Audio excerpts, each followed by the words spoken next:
Assalamualaikum warahmatullahi wabarakatuh.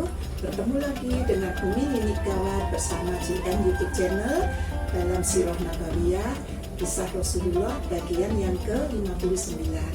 Kami doakan semua yang melihat Sirah Nabawiyah, siapapun dan dimanapun kalian berada, semua dalam keadaan sehat walafiat dan selalu dalam lindungan Allah SWT. Jangan lupa setiap saat dimanapun Anda berada, basahilah bibir Anda dengan zikir, istighfar, dan sholawat agar hidup kalian semuanya tentram, bahagia dunia dan akhirat. Amin ya robbal alamin. Jangan lupa melihat Sirah Nabawiyah Umi Ninik Gawat untuk like, subscribe, komen, dan bagikan. Terima kasih. Kita mulai.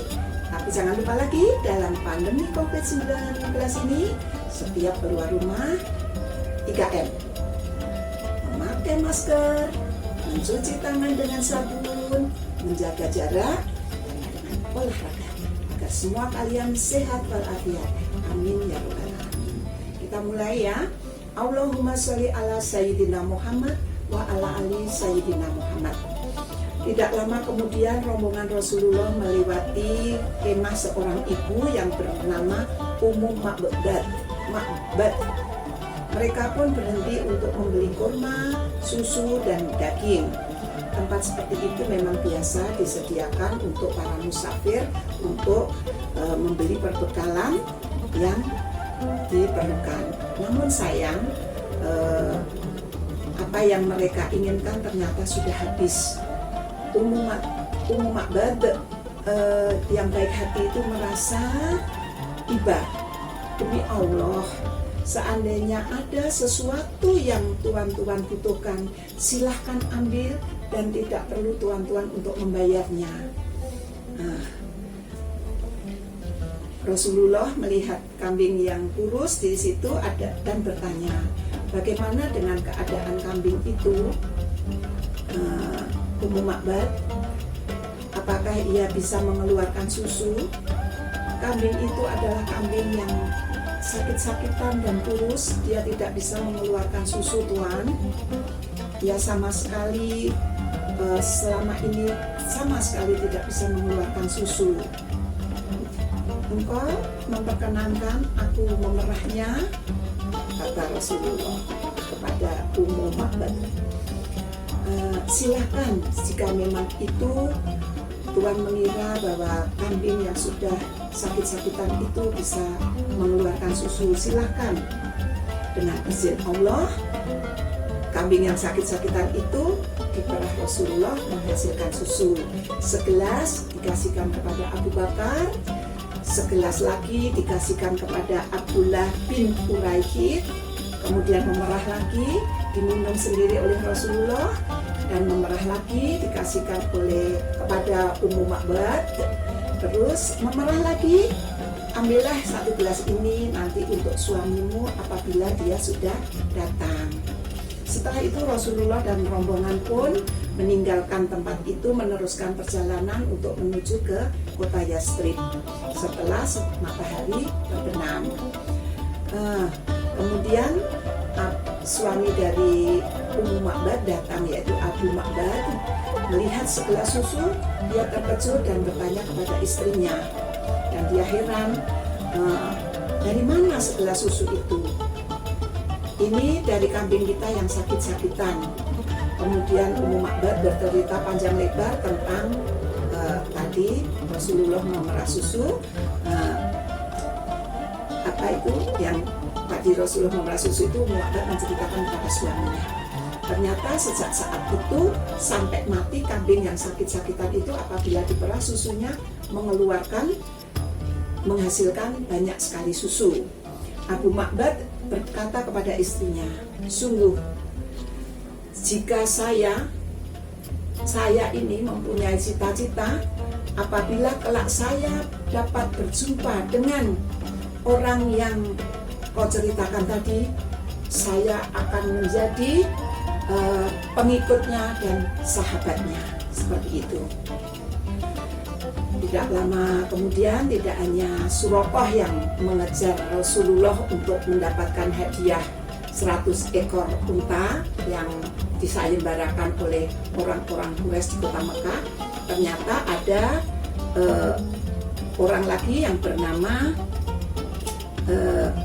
pemimpin kabilah Banu Sahmin yang bernama Buraidah bin Al-Hasib Al-Aslami juga keluar mencari rombongan Rasulullah SAW yang memimpin dengan 70 orang prajurit dan menyusuri jalan-jalan yang dilewati oleh Rasulullah SAW menuju ke arah Yazid tadi.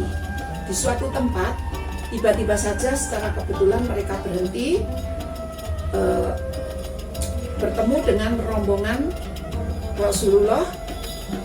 Kemudian Buraidah memerintahkan kepada prajuritnya yang 70 tadi, kepung dia. Beberapa detik kemudian 70 pedang, tombak, dan panah mengurung Rasulullah dan memaksa beliau berhenti. Buraidah menegur Rasulullah SAW. Beliau pun menjawab.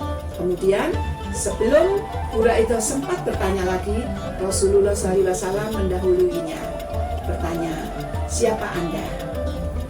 Saya Buraidah bin Al-Hasib.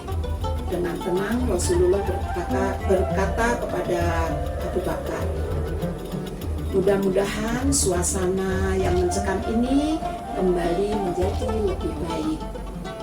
Kemudian beliau memandang kembali Buraidah dan bertanya, dari keturunan siapa Anda?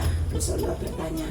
Saya, Buraidah menjawab, dari desa Aslam, keturunan Sahmin. Kembali Rasulullah memalingkan wajahnya kepada Abu Bakar dan berkata, kita telah selamat dan keluar dari jangkauan panah mereka. Siapakah engkau? Siapakah engkau? Kali ini Buraidah bertanya kepada Rasulullah SAW. Saya Muhammad bin Abdullah bin Abdul Muthalib, kata Rasulullah seperti itu. Dengan kehendak Allah saat itu juga Buraidah mengucapkan 2 kalimat syahadat dan memeluk Islam. Melihat pemimpin mereka memeluk Islam, langsung 70 prajurit tadi mengikuti pemimpinnya yang mengepung Rasulullah tadi, mengikuti jejak Buraidah masuk ke Islam, mengikuti ajaran Rasulullah, yaitu mengucapkan 2 kalimat syahadat. Setelah itu Buraidah dan pasukannya mengawal rombongan Rasulullah SAW sampai keluar wilayah mereka. Dalam situasi diburu dan dikejar pun Rasulullah tetap mampu mengumpulkan pengikutnya berkat ketenangan, kekuatan iman, dan pertolongan Allah SWT. Itulah bab yang ke-59. Begitulah Rasul dengan ketenangan hatinya, dengan wajahnya yang sejuk, dengan kelembutannya setiap bertutur kata, dan selalu dalam pertolongan Allah bersama Allah SWT.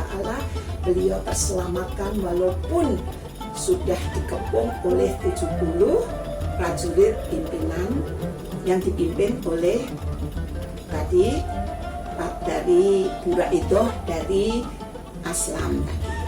Demikianlah, jangan lupa setiap hari melihat Umi Ninik Gawat di GN YouTube channel untuk melihat kisah Rasulullah agar kita semua memahami perjuangan Rasulullah dari Rasul lahir sampai dengan menjadi utusan Allah dan sampai Rasul meninggal.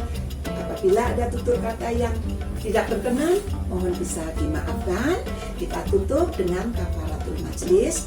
Subhanaka Allahumma bihamdika asyhadu alla ilaha illa anta astaghfiruka wa atubu atubu ilaika. Billahi taufiq walhidayah. Wassalamualaikum warahmatullahi wabarakatuh.